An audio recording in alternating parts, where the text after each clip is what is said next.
Stars win! Let's go! We start off the game with Military Appreciation Night, honoring some veterans. Pavelski was at a game time decision. He went out for warm-ups, however he didn't feel right, so he ended up not playing. The Stars got off to a hot early start. Carolina got the first shot, and then the Stars were like bang, bang, bang, shooting away. Mrazek was playing pretty good in the first. Gurionov had a good chance up tight. He took a shot. The rebound came out. He dove after it, tried to get it. Not quite, but good chance. Perry had a really good game, and like he started from first shift just playing hard, and it seemed like every shift he had on, he was either creating a good chance or having a good chance of his own, which was awesome. He's just looking better at every game and more comfortable every game in the Stars uniform, and which is awesome. We need that. We need every guy we can to be producing right now. It's a key time in the year. We need the points, and the boys are looking good. They're playing hard. Sagan had the puck breaking in the blue line, and he fed it between the two defenders for Hintz on the other side, who was breaking in. Got a half break. He had a decent chance, but he ended up just shooting it over the net. Ben had it in the neutral zone. He kind of bobbled it a little bit, but he left it, and Heiskanen picked it up, skated it in, dropped it back for Johns. Johns is gliding in with it, looks, sees Ben on the far side, through all the freaking Carolina Hurricanes players. Ben's like, thank you, tap, goal!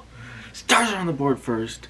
Whoa! The boys were playing hot out of the gate, and they get rewarded. Let's freaking go. 1-0 lead. The feed honestly looked like it surprised Ben a little bit too. If you go watch the replay, or if you've already seen it, it looked like John saw him and Ben was like, oh crap.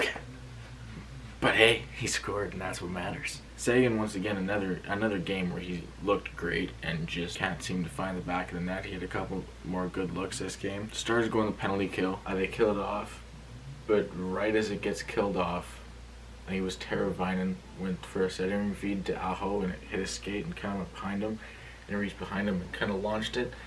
And Dobie was in, honestly, really good position, but it literally needed the size of a puck to perfectly hit the post, just to squeak past Dovin's pad, off the post and in. Carolina ties at 1-1. That was with about right around a little over 2 minutes left in the first period. Stars controlled the play most of the period, just under a minute left. Dobie makes a nice save, goes down, and it pops out. He dives across, gets it with his arm, covers it, gets the whistle, keeps it out. Crazy. That could have been a totally different outcome to the whole game. But Dobie doing a great job in that, like he has been since he's put a Stars uniform on. Keeps it 1-1 going into the second period. Into the second period, Stars get a power play, and they could not enter.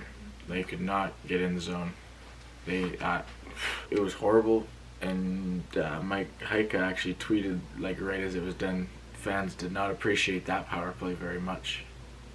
Which is true, as I wasn't thrilled with it. They couldn't enter the blue line until like 5 seconds left, and then they had one shot, and it was a decent chance, but then they'd actually get another power play shortly thereafter, and it was more of the same thing. They just couldn't get it in, and then it was 50 seconds left, they finally break it in. Mira Heiskanen daring up front like he's gonna rip it. No look pass over to Gurionov, who's sitting there, weight drops to the knee one time, boom! Smokes the water bottle past Mrazek, pops the lid off. Stars are back in the lead, 2-1. Let's go. Gurionov gets his 12th at home, his 16th of the season. So he's now tied for third on the team, behind only Hintz and Jamie Benn. Hintz has 17, Benn's at 16. And then there's a three-way tie at third at 15. Ben gets a power play goal from Sagan and apparently Foxa. It honestly looked like it should have just been Sagan, because it looked like a Canes player pushed it through, Sagan picked it up, threw it out front for Ben, and Ben sniped it home on the power play for that third power play. Once again, it wasn't the best looking, but took him a little while to get in. but they got it in, and they score. Then Johns takes a puck to the face in his own end. I don't know if it went off a stick or what, but I think it was a Carolina player, was trying to get it out front or back to the D or something like that, and it caught up his face. He left. He would, however, return for the third, which was good. I don't want to see this guy out. He was out way too long already. Last 3 minutes of the second, multiple grade A scoring chances. They had Carolina hemmed in for like the whole time, the whole last like 3 minutes pretty much.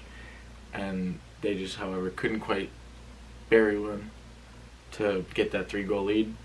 So they would carry the 3-1 lead into the third. To start the third, this was actually probably the best little segment that Carolina looked. They started pretty hard for the first like 2 minutes. And then there was a crazy sprawl in front of Dobie. Dobie was like diving, but there was it was a save. And then it came out, and then Dobie dove across to try and get that save, and then it was blocked. And then there was a wide open net because Dobie dove, and then he tried to come back, but it was blocked again. And then Gurionov got the puck and was going to skate out. Garner was kind of awkward, and if you watch the replay, actually, I didn't think it looked that bad till I saw the replay. And it looked like he saw Gurionov coming, and at the last second, he stuck his knee out at Gurionov, and Gurionov flipped. Thank God he was okay and kept playing. That kid's like been a bright spot for this team, and don't want to see anything happen to him. That was not a great play to see, but like I said, glad to see he's okay. They would get a power play out of it. It was the best power play of the night for the Stars. It was great. They were in. They didn't struggle to get in for once.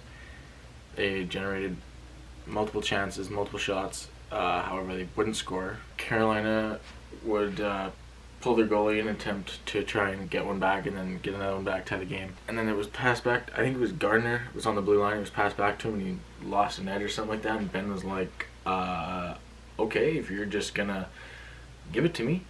He takes it, skating for the empty net, and Svechnikov kept stick lifting and hooked him and hauled him down while Ben was on the break. So they awarded him the goal, because obviously he was going to score. So Ben gets his 6th career hat trick. He's now at 299 career goals. He's 1 off 300 in his 801 games. And that would put him up to 18 on the season. So now he's leading the team at 18, Hintz at 17, and then there's the 3-way tie at 16. The shots to end the game were 36-25 in favor of Dallas. It was a great full 60-minute effort by Dallas, might I add.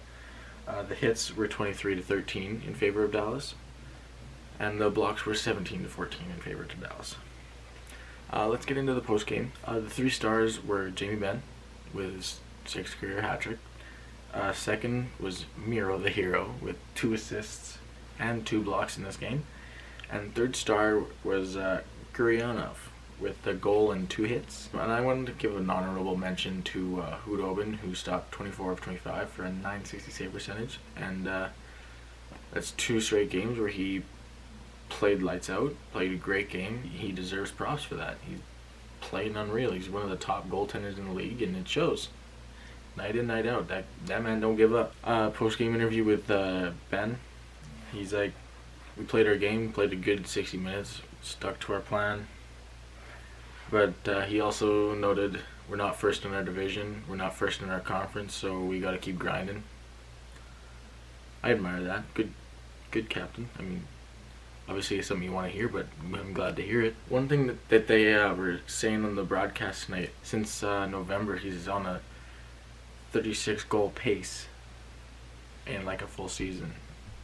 So if you take October up, he's doing his part. He's not just scoring, he's hitting, he's fighting when needed to. Like, he's doing all the work. He's getting rewarded, and soon Segi will too. Bonus after the game said our worst power play had 1 shot, but it was a rocket. It was a perfect shot. That was obviously Gurionov's shot, his one-timer. It was a snipe. He also noted that he's not worried about Sagan's goal drought like me. Like he said, him and Ben both been working hard, both been creating plays, been creating scoring chances. Sagan's getting assists still. Like, it's not like he's not getting points or anything. He's doing everything right. Ben's getting rewarded, and he said it's only a matter of time for Saggy too. But anyways, I'm gonna leave it there. Thank you for watching. Don't forget to leave a like if you enjoyed. Comment, join the discussion down below. And if you're new, if you just stumbled across this video, don't forget to click that subscribe button. And have a good night.